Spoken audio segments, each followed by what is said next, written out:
Hello and welcome to an episode of Historically Marked.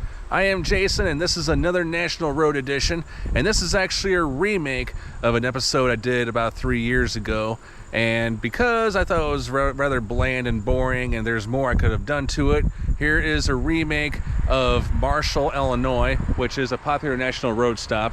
It is either the first or the last town in Illinois, depending on where you're coming from. If you're coming from Indiana, it's the first. If you're going all through Illinois into Indiana, it's the last. So I thought I'd start west of town, going a little backwards here, and behind me is the old stone arch bridge going into town, and you can still drive on it. It was constructed in 1831, and there you can, of course, there's a historical marker there from the Illinois State Historical Society. But before we view that marker, and of course I'll show you some other attractions here in this town, like the Archer House and many more. But I'm going to check out this bridge real quick. Come with me. So this is known to be one of the highlights of the National Road, the entirety of the National Road, and one of the few in Illinois on its Wikipedia page. The historical marker is actually up there. I'll go up there shortly. But I thought I'd come check out this dry creek.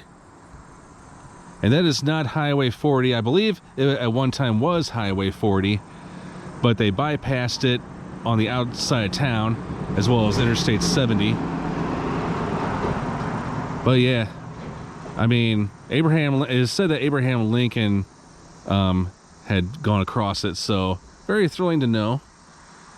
I think I'm going to go ahead and make my way up there. Here is that marker. The Old Stone Arch Bridge. This bridge was completed by Army engineers sometime between 1834 and 1837 as a part of the Old National Road.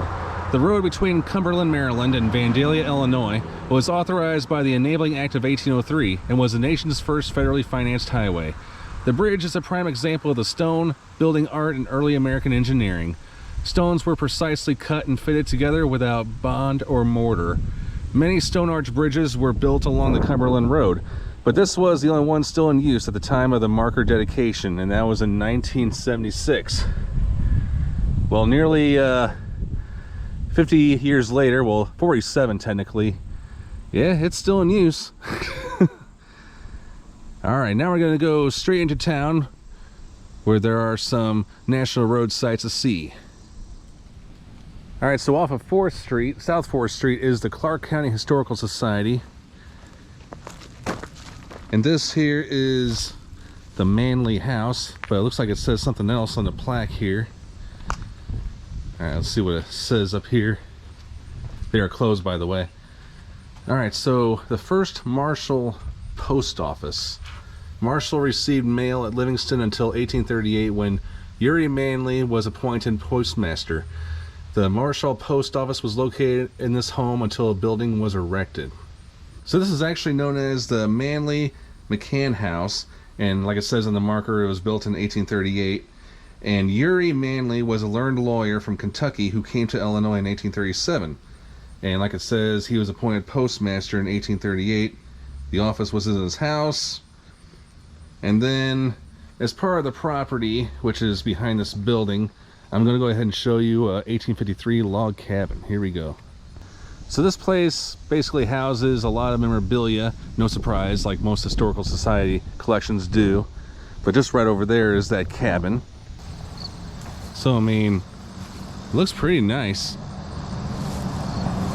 Like I said, this dates back to 1853. And this, of course, is just standing here to give people a look at what life was like on the National Road during its heyday. And this belonged to Henry and Rebecca Baggs. I seriously doubt if I'm able to go in, but I'm sure they have times when, you know, they do let people come in here. Oh, look at that door. Boy, those were the times. But I'm sure they had locks on them too. But yeah. And here's something, a little relic they offer on the back porch of the place. I think this is how they wash their clothes. Or something, I don't know for sure. Okay, they had to mill something. If you look at that right over there, that red Little red building, yes, that is an outhouse. Heading more east into town, here is the Marshall Information Center, which is in this old-fashioned log cabin. It is not open. I was here 3 years ago, and yes, I did feature it in my episode. But there's a map to all things Marshall. I mean, anything, like any business, lions, they have lion statues here too. But I'm gonna go ahead and take you behind the building because there's a couple historical markers, very interesting ones. One is about the National Road. The other is about a famous author. And like I said, Marshall is the first one as you're entering from Indiana. So it basically talks about Archer's Avenue. Now, that over there is the old National Road, Archer Avenue, instead of calling it Main Street. But Marshall was a gateway community for immigrants traveling west. It was founded in 1835 by Illinois Governor Joseph Duncan and Colonel William B. Archer. Duncan brought wealth and prestige to the fledgling community. Archer brought sagacity and sweat. He courted merchants, masons, and tradesmen who could improve, promote, and build stability into his prairie town. By 1838, Marshall's population had grown large enough to win the Clark County seat. And the National Road indeed became Marshall's main street. Luminaries such as Abraham Lincoln, Booth Tarkington, and James Jones followed the road to Marshall's shops, hotels, restaurants, and Courthouse Square. I'm literally standing 1 block north of the National Road now, as I was saying. But I'm going to go ahead and show you a little bit here. And interestingly, now that's where we were at that old Stone Arch Bridge. And it talks about how electricity was free of charge. So, of course, electricity wasn't really common, you know, in the early 20th century. But in 1930, Marshall City Council passed a measure to provide free power for porch lights. The ordinance was intended to promote safety and security. Marshall soon became known as the city where the highways cross and the porch lights burn all night. And by the way, Marshall was named after John Marshall, who served as the 4th Supreme Court Justice of the United States. I'm surprised it doesn't say that on there. Now here's about a guy named James Jones. Lived from 1921 to 1977. He wrote From Here to Eternity, which became a successful movie during the 1950s. It even won Best Picture. It's a great movie. You should see it sometime. But he co-founded the Handy Writers Colony at the west edge of Marshall with his mentor Lonnie Turner, Handy, and her husband Harry. Jones also wrote Some Came Running here before moving to New York and later to Paris and writing other books. Several other colony writers completed and published novels during those years. The house Jones built at the edge of the colony grounds in 1953 still stands. The house and colony grounds are dedicated a literary landmark by Friends of Libraries USA. I want to see if I can find that house now that got my attention. And yes, here is a shadow figure of Abraham Lincoln, who, believe it or not, has had a lot of history here on the National Road as well as this community. We're going to be seeing that hotel over there where he stayed, and another U.S. president has stayed there, so let's go to it. And then here you get a nice taste of classic Main Street America along Archer Avenue, Marshall Township Building, and then, whoa, what is this? Candy Kitchen Park. Wow, this fooled me for a second. Might as well check it out. Hopscotch or Walk the Plank. Okay, I don't think I played that one before. So apparently they found good use of an old building, I guess, and made it into like a PlayStation alley. You can also play a game of checkers with big pieces right there. Huh. Black and red, or they can play Connect 4. What am I saying? Let me see. All right, I'm going to check this out real quick. Here we go. Okay, so it doesn't have a bottom part, but I guess it's just there for decoration purposes. Or they could also turn it into Plinko, you know, that game on Price is Right. Okay. But going back, wow, check this out. This is like old school, and yeah, that definitely looks very authentic. Lunch, ice cream candy. So obviously a soda fountain must have stood here. I'll have to look up the history on that part.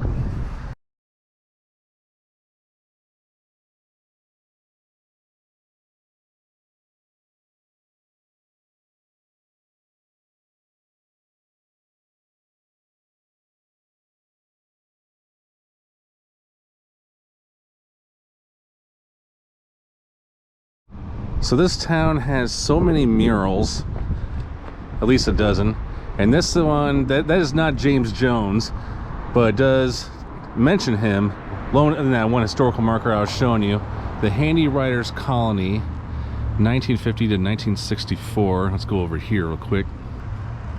Okay, so that is the old book then. Yeah, I definitely want to come check out a lot of these murals, but of course, because of time constraints, I'm definitely not going to have to. But here's the person who did the mural. Let me get my shadow out of the way. Okay, so this right here is a very legendary building, the Archer House Hotel, and I don't know what that is. Oh, it's boots and Western wear. Oh, Sales and Souls. Okay, very vintage. There's nothing in this building right now, but I'm sure it's being put up for historical purposes.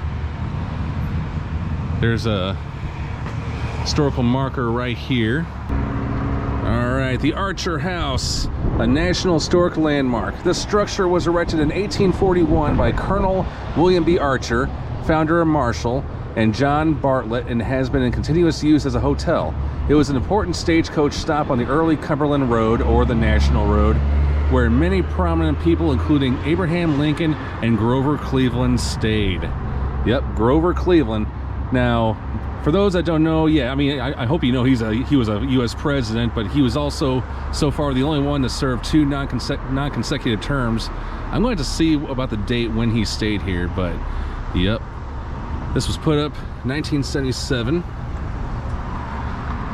Doesn't do me good to look inside because I'm sure it's not really in good code, but definitely worth looking at.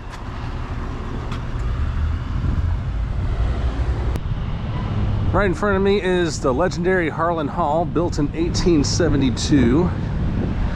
It is now the historic National Road Welcome Center. On the second floor was an opera house.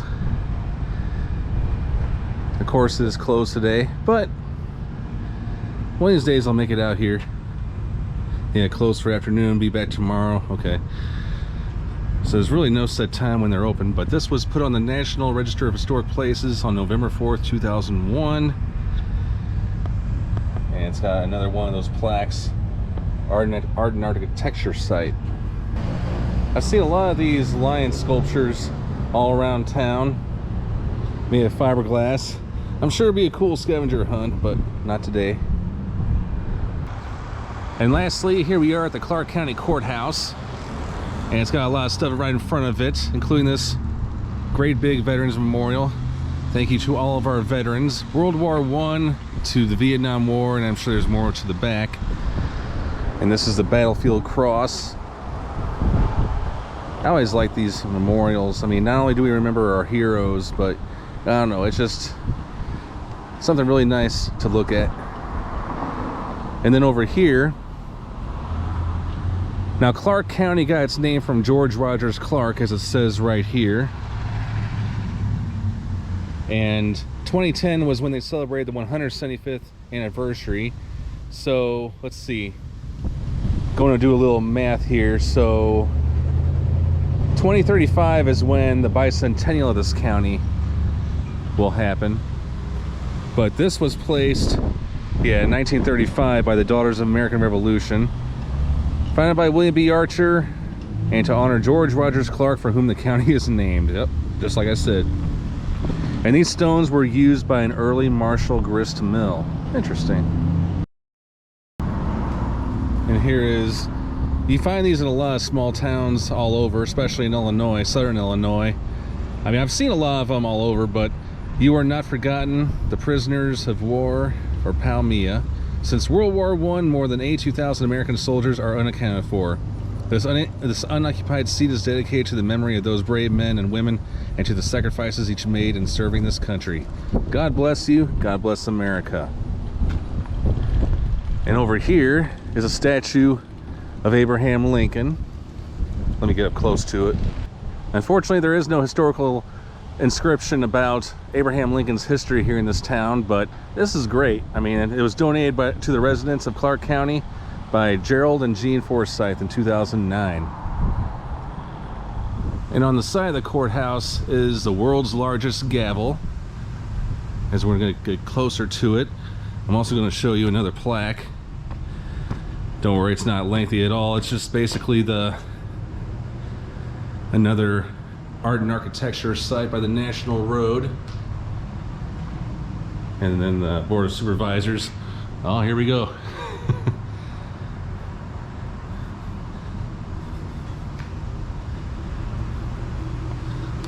Nice. And down here it says, the best way to predict the future is to create it. Dedicated to the past, present, and future judges of Clark County, Illinois. And it was Abraham Lincoln that said that.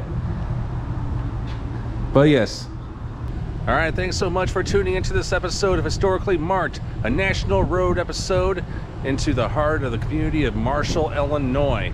I'll see you guys later on the National Road. On to Indiana we go. All right, stay tuned. All right, I'm Jason signing off.